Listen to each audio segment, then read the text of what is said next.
প্রিয় ভাই বোনেরা, বিনা ভোটে রাষ্ট্র ক্ষমতা কক্ষিগত করে রাখতে সেনাবাহিনী, পুলিশ, জনপ্রশাসন এবং বিভিন্ন শ্রেণীর পেশার লোভী দুর্নীতিবাজদের নিয়ে ভোট ডাকাত শেখ হাসিনা একটি মাফিয়া সিন্ডিকেট গড়ে তুলেছে।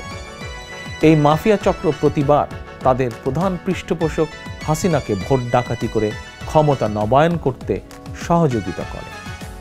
অপরদিকে ভোট ডাকাত হাসিনা মাফিয়া চক্রকে অবাধ দুর্নীতি আর লুটপাটের সুযোগ করে দিয়েছে। এটি জনগণের কাছে স্পষ্ট।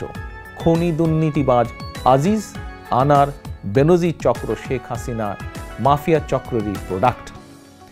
এরাই শেখ হাসিনা মাফিয়া সরকারের প্রতিচ্ছবি। এরাই শেখ হাসিনার মাফিয়া সরকারের প্রতিচ্ছবি।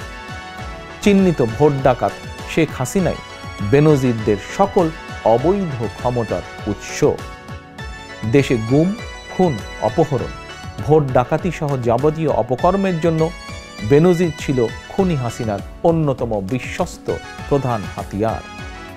শেখ হাসিনা নিজেই আজিজ, বেনজির সহ এই মাফিয়া সিন্ডিকেটের প্রধান পৃষ্ঠপোষক। প্রিয় ভাই বোনেরা, দেশের প্রায় সকল প্রতিষ্ঠানের শীর্ষ পদই আজিজ কিংবা বেনজিরের মতন দুর্নীতিবাজদের বসিয়ে ভোট ডাকাত হাসিনা প্রতিবারই তার বিনা ভোটের সরকারের মেয়াদ নবায়ন করে চলেছে। বেনজিরের নজিরবিহীন রিপোর্ট যেভাবে গণমাধ্যমে প্রকাশিত হয়েছে, তদন্ত করলে দেখা যাবে সাবেক প্রধান বিচারপতি, দুদকের সাবেক প্রধান নির্বাচন কমিশনার কিংবা অনেক বর্তমান শীর্ষ কর্মকর্তার পাহাড় সম দুর্নীতির তথ্য একইভাবে বেরিয়ে আসবে। কারণ হাসিনা নিজেই দেশের অন্যতম শীর্ষ দুর্নীতিবাজ।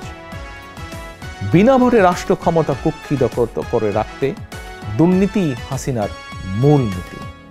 রাষ্ট্রের বিভিন্ন গুরুত্বপূর্ণ প্রতিষ্ঠানের প্রধানদেরকে বেনজির, আজিজের মতন অবাধ দুর্নীতি এবং ক্ষমতার অপব্যবহারের সুযোগ না দিলে তারা কেউই হাসিনার ভোট ডাকাতিতে সহযোগিতা করবে না। দুর্নীতিবাজ হাসিনা এটি ভালো করেই জানে এবং তাই হাসিনার শাসনকালে এ পর্যন্ত যতগুলো চাঞ্চল্যকর দুর্নীতি কিংবা ব্যাংক লুটের ঘটনা প্রকাশিত হয়েছে, খেয়াল করে দেখবেন প্রতিটি ঘটনায় মহাচোরদের সঙ্গে শেখ হাসিনার সখ্যতা প্রমাণিত হয়েছে বা প্রমাণিত।